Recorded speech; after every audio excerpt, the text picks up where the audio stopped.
എൻ്റെ പേര് മുഹമ്മദ് റിഷാലി. ഞാൻ 4ാം ക്ലാസ്സിൽ പഠിക്കുന്നു. ഞാൻ മദ്രസ ബ്ലോഗിൻ്റെ ഓൺലൈൻ ട്യൂഷനിൽ പഠിക്കുന്നുണ്ട്. ഇന്ന് നമ്മൾ ഫിഖ്ഹ് 1ാമത്തെ പാഠം പഠിക്കാം. ഇന്നൽ മാഅ തൊഹൂറ. എന്താണ് ഇന്ന് നമ്മൾ പഠിക്കാൻ പോകുന്ന പാഠത്തിന്റെ പേരെന്താ? ഇന്നൽ മാഅ തൊഹൂറ.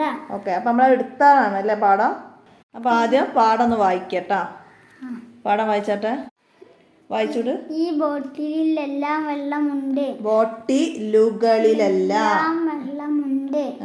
1ാമത്തേത് തൊഹൂർ, 2ാമത്തേത് തോഹിർ, 3ാമത്തേത് മുത്തനജസ്. മേശപ്പുറത്ത് വെച്ച വെള്ളം ഉസ്താദ് പരിചയപ്പെടുത്തി. തൊഹൂറായ വെള്ളം ഉപയോഗിച്ച് ഉളൂഹ് ചെയ്യാം, കുളിക്കാം, മുത്തനജസ് ശുദ്ധിയാക്കാം. സ്വയം ശുദ്ധിയുള്ളതും മറ്റൊന്ന് ശുദ്ധിയാക്കാനും കഴിയുന്നതുമാണ് തൊഹൂറായ വെള്ളം. തോഹിറായ വെള്ളം സ്വയം ശുദ്ധിയുള്ളതും മറ്റൊന്ന് ശുദ്ധിയാക്കാനും കഴിയാത്തതുമാണ് തോഹിറായ വെള്ളം. തോഹിറായ വെള്ളം സ്വയം ശുദ്ധിയുള്ളതാണ്, മറ്റൊന്നിനെ ശുദ്ധിയാക്കാൻ അതിന് കഴിയില്ല. Okay, next page.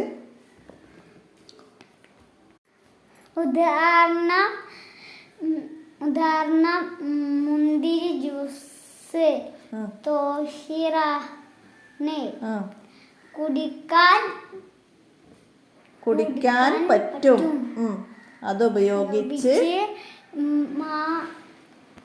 മറ്റൊന്നിനെ ശുദ്ധിയാക്കാൻ കഴിയില്ല.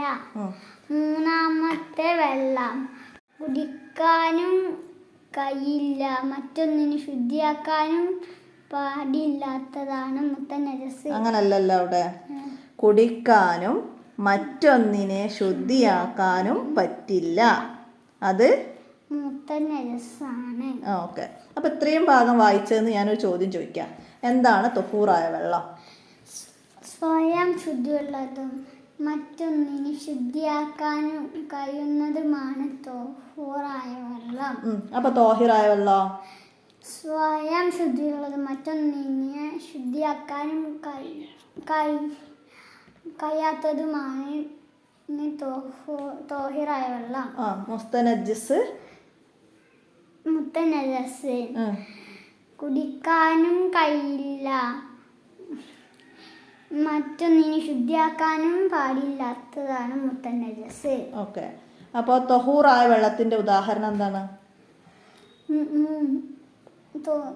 പുഴയിലെ വെള്ളം, ഇനിയോ? പുഴയിലെ വെള്ളം, കടലിലെ വെള്ളം, തോട്ടിലെ വെള്ളം,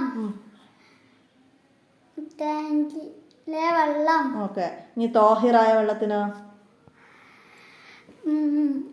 ജ്യൂസ്, ചായ, നാരങ്ങ വെള്ളം, കഞ്ഞി വെള്ളം, ഇതൊക്കെ തോഹിറാണ്. മനസ്സിലായില്ലേ? പിന്നെ മുത്തനജസായ വെള്ളം എന്ന് പറഞ്ഞാൽ എന്താന്ന് മനസ്സിലായോ? എന്താണ് അത്? കുടിക്കാനും പറ്റൂല, മറ്റു ശുദ്ധീകരണത്തിനും പറ്റൂല. അതായത് നല്ല വെള്ളത്തിൽ എന്തെങ്കിലും നജസ് ചേർന്നതാണ് മുത്തനജസായ വെള്ളം. മനസ്സിലായില്ലേ? അത് പിന്നെ ഒന്നിനും പറ്റൂല.